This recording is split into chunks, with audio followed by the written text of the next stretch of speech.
po yung weekend bago ho yung pagbubukas ng panibago pong article ng confidential funds misuse. No? Pero bago po natin talakayin yon ay siguro maganda magkaroon muna ng wrap-up doon po sa unang sinalang na article. Sa darating pong Martes, si NBI Director Melvin Matibag ang huli pong isasalang ng prosekusyon para sa article on threats, no, para tahiin yung kabuuan po ng naging investigasyon ng National Bureau of Investigation dito po sa continuing threat ng pangalang Pangulo laban sa atin pong Pangulo at kanya pong pamilya, no. So inaasahan ho natin yung full bureau reporting. So hindi lang po ito cybercrime investigation katulad ng ginawa po ni Attorney Lotok at ni Agent Kalilong, kundi yung iba pa hong mga ulat mula sa kabuuan po ng opisina ng NBI. No? So yan po yung inaasahan ho natin sa pagsalang po ni Attorney Matibag sa darating pong Martes. Sa darating pong Lunes ay inaasahan ho natin yung pong pagtatanong ng mga senator judges patungkol po doon sa subpoena para sa tax documents, AMLC documents at bank accounts, no, ng mag-asawang Duterte Carpio. So malinaw naman po yung mga binanggit na nung nakaraan. Una, wala ho tayong debate doon sa bank accounts dahil ito po ay malinaw and exception sa bank secrecy law, yung pong pagkakaroon ng impeachment trial. No? So, tingin ko yan po ay malinaw sa ilalim po ng ating mga batas at konstitusyon.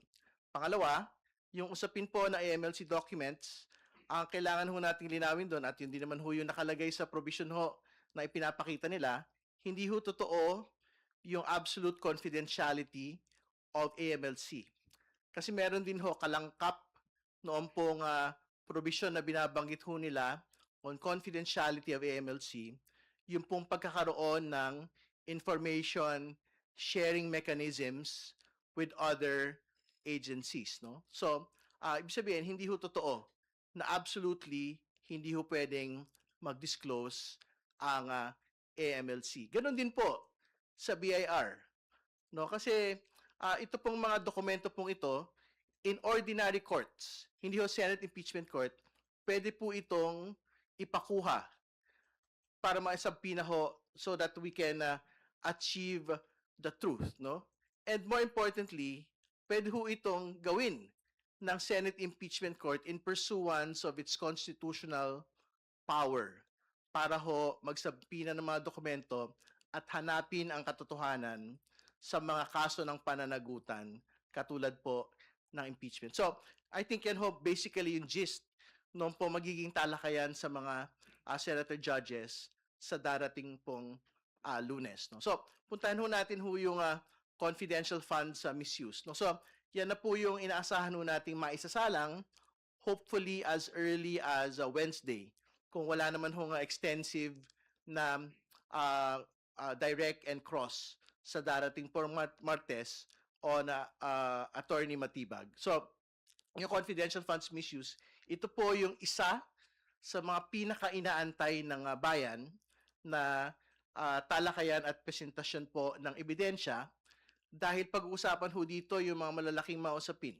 Pag-uusapan yung Mary Grace Piatos, Milky Sikuya, at iba pa hong mga pangalan na kumuha, tumanggap ng confidential funds mula sa Office of the Vice President.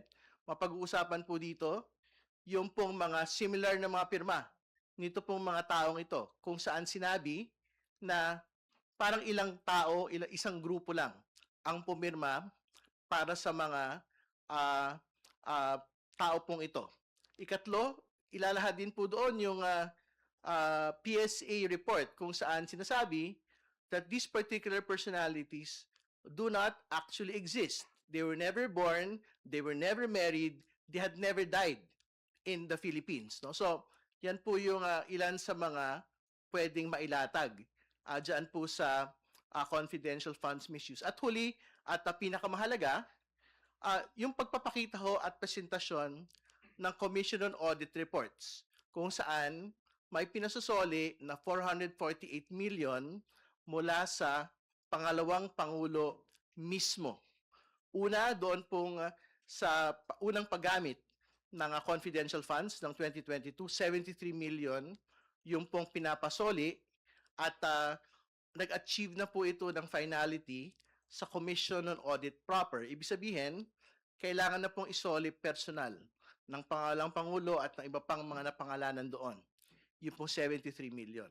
Yung pong balanse ng 448 million ay kung hindi ho sila nag-apila dito po sa kautusan po na ito, kailangan na rin po nilang mag-soli ng pera sa atin pong kabangyaman. So, yan po yung mga inaasahan ho natin sa darating pong mga linggo. Pagka po pinag-usapan na ho natin yung confidential funds misuse. At bakit po ito mahalaga? Mahalaga po ito dahil pera po ito ng tao.